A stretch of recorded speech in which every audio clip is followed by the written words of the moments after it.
सुप्रभात साथियों, स्वागत है आपका हमारे यूट्यूब चैनल पर। आज का हमारा टॉपिक है बहुत ही महत्वपूर्ण 42वां संविधान संशोधन, जो सभी प्रतियोगी परीक्षाओं के लिए एक महत्वपूर्ण टॉपिक है। तो बने रहिए हमारे साथ इस पूरे वीडियो को स्किप ना करिए। So let's begin the video. 42वां संविधान संशोधन अधिनियम 1976 मिनी कॉन्स्टिट्यूशन के नाम से भी जाना जाता है। सबसे महत्वपूर्ण संशोधन इसे लघु संविधान के रूप में भी जाना जाता है। इससे स्वर्ण सिंह समिति की सिफारिशों को प्रभावी बनाया गया। सबसे पहले इसमें जो बहुत बड़ा इसके द्वारा बदलाव किया गया वह था प्रस्तावना में 3 नए शब्द समाजवादी, धर्मनिरपेक्ष और अखंडता जोड़े गए। तो यहां से एग्जाम में कई बार प्रश्न बने हैं कि निम्नलिखित में से कौन सा शब्द 42वां संविधान संशोधन के माध्यम से जोड़ा गया। कभी समाजवादी दे देते हैं, कभी धर्मनिरपेक्ष दे दिया, कभी अखंडता दे दिया, या कभी तीनों दे दिए। तो इस पॉइंट को आपको याद रखना है। समाजवादी, धर्मनिरपेक्ष और अखंडता शब्द 1976 में जोड़े गए 42वां संविधान संशोधन के माध्यम से। इससे पहले हमारी जो मूल प्रस्तावना थी उसमें समाजवादी, धर्मनिरपेक्ष एवं अखंडता नहीं थे। तो कभी कभी मूल प्रस्तावना का प्रारूप भी पूछ लेते हैं एग्जाम में। प्रस्तावना लिख देंगे और 4 ऑप्शन देंगे कि निम्नलिखित में से कौन सी हमारी मूल प्रस्तावना थी। अगला है नागरिकों द्वारा मूल कर्तव्यों को जोड़ा गया। ये भी हमारे मूल संविधान में नहीं थे। जो फंडामेंटल ड्यूटीज हैं ये हमारे मूल संविधान में नहीं थे। इनको 42वां संविधान संशोधन के माध्यम से भाग 4 का में शामिल किया गया। इसके लिए अनुच्छेद जोड़ा गया 51A।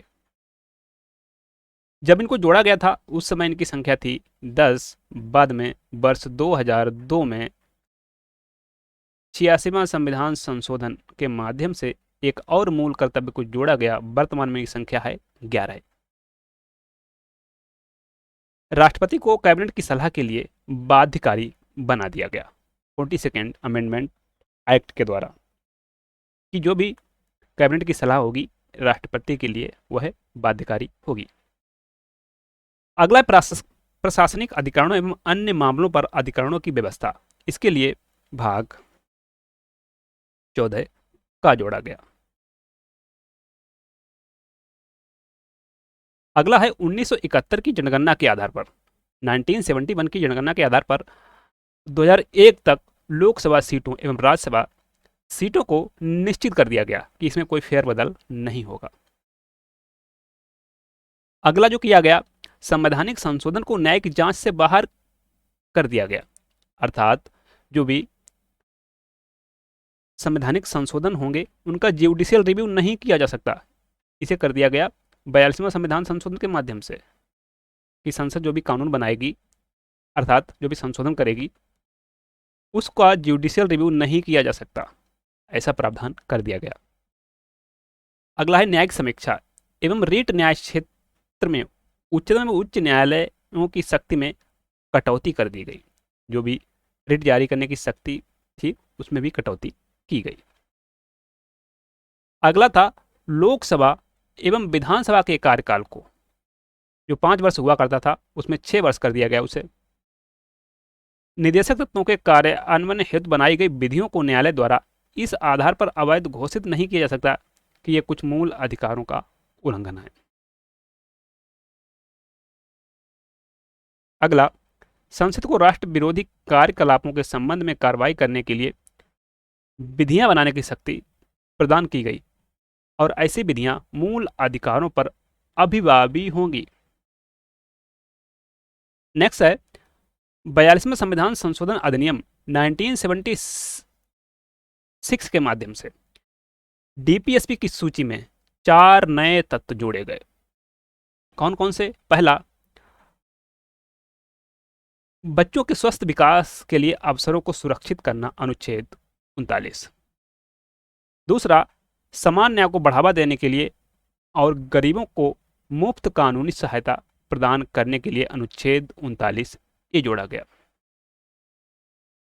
तीसरा, उद्योगों के प्रबंध में श्रमिकों की भागीदारी को सुनिश्चित करने के लिए कदम उठाने के लिए, अनुच्छेद 43 ए शामिल किया गया।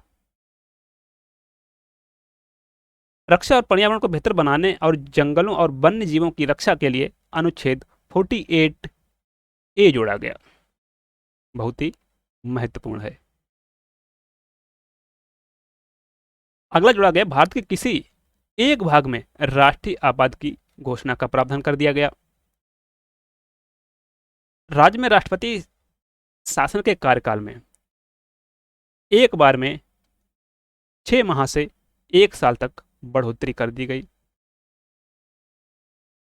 केंद्र को किसी राज्य में कानून एवं व्यवस्था बनाए रखने के लिए सैन्य बल भेजने की शक्ति दे दी गई। 5 विषयों को राज्य सूची से समवर्ती सूची में डाल दिया गया, जैसे शिक्षा, वन्य जीवों एवं पक्षियों का संरक्षण, नाप तौल और न्याय प्रशासन एवं उच्चतम और उच्च न्यायालय के अलावा सभी न्यायालयों का गठन और संगठन।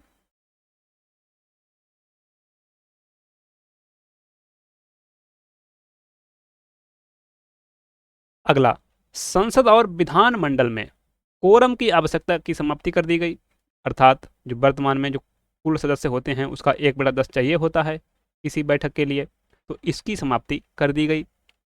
संसद को यह निर्णय लेने की शक्ति प्रदान की कि समय समय पर अपने सदस्यों एवं समितियों के अधिकार एवं विशेषाधिकारों का निर्धारण करे। अखिल भारतीय विधिक सेवा के निर्माण की व्यवस्था की गई। सिविल सेवक को दूसरे चरण पर जांच के उपरांत प्रतिवेदन के अधिकार को समाप्त कर अनुशासनात्मक कार्रवाई को छोटा किया गया, प्रस्तावित दंड के मामले में। थैंक्स। आपको वीडियो कैसा लगा कमेंट्स में जरूर बताएं। अगर वीडियो को लाइक नहीं किया तो लाइक कर दें, शेयर कर दें और चैनल को भी सब्सक्राइब कर लें। धन्यवाद।